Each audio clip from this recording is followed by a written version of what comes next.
तारीख़ हज। इस्लाम में हज के आगाज़ की तारीख़ इंतहाई कदीम है। इस्लामी रवायत के मुताबिक अल्लाह के हुक्म से हज़रत इब्राहीम ने अपनी बीवी हाजरा और उनके बेटे इस्माइल अलैहिस्सलाम को कदीम मक्का के सहरा में खुराक और पानी के साथ तन्हा छोड़ दिया था। मक्का इस वक्त एक वीरान जगह थी। एक पानी की तलाश में हाजरा ने सफ़ा और मरवा के दो पहाड़ों के दरमियान 7 बार दौड़कर चक्कर लगाया। आखिरी चक्कर में इस्माइल को ज़मीन पर एड़ी रगड़ते और उसके नीचे पानी का चश्मा निकलते देखा।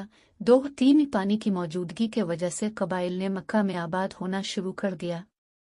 कबीला जरहम सबसे पहले पहुंचा।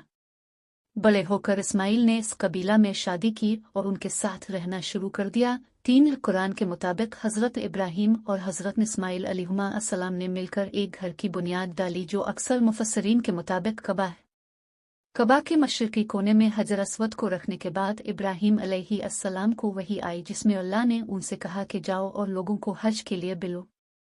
शिबली नुमानी के मुताबिक हज़रत इब्राहीम का तामीर करदा ये घर 27 फुट बुलंद, 96 फुट लंबा और 66 फुट चौड़ा था। इस्लाम से कब्ल तरमीम कब्ल अज़ इस्लाम रब्बत परस्त थे। कबा उनकी इबादत का मरकज़ था। 4 और बुतों और फरिश्तों की तस्वीर से भरा हुआ था। 5 सालाना हज के मौसम के दौरान घर और बैरून मुल्क से लोग कबा की ज़ियारत करते थे। कबीला कुरैश दिल लगी और हाजियों की खिदमत का जिम्मेदार था। शिबली नुमानी फरमाते हैं कि कुफ़ार अरब ने उनके हज में कुछ गलत रसूमात शुरू। वो सफ़ा और मरवा की पहाड़ियों के दरमियान दौड़ते नहीं थे और अरफात में जमा नहीं होते थे। कुछ लोग हज के पूरे वक्त खामोश रहते थे। कबीला कुरैश के लोगों के सिवा दूसरे लोग बरहना हालत में तवाफ़ करते थे।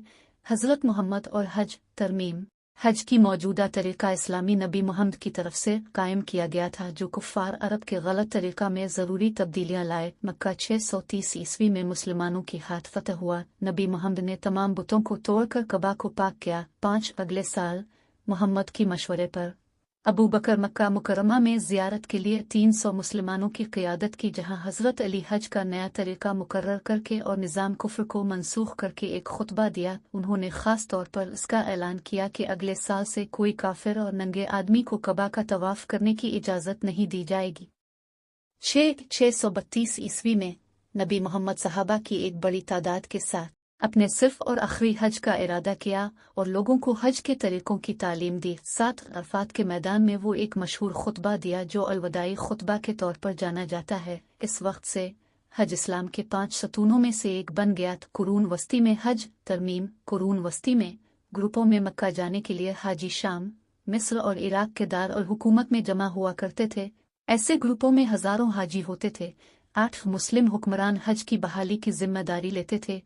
तीसरे अब्बासी खलीफा अल महदी की दूर 780 ईस्वी साल में हज के सफ़र की सहूलत के लिए 900 मील लंबी एक सड़क तामीर की गई जो इराक से मक्का और मदीना थी। बाद में सड़क का नाम ज़ुबैदा सड़क रखा गया। कुरून वस्ती के हज के बारे में मालूमात नासिर खुसरो, इब्न जबीर और इब्न बतूता से मिलती है, जिन्होंने खुद हज अदा किया और फिर सफ़रनामा हज लिख कर सफ़र को महफूज भी किया। खसरो ने 1050 अशारिया में हज किया। इब्न जबीर जो स्पेन के रहने वाले थे ने 1184 में हज किया और फिर बगदाद गया। 9 इब्न बतूता ने 1325 में अपना घर छोड़ा और 1326 ईस्वी में हज अदा किया। 10 इस वक्त हज का सफ़र मुकम्मल होने में तकरीबन 3 महीने लग जाते थे।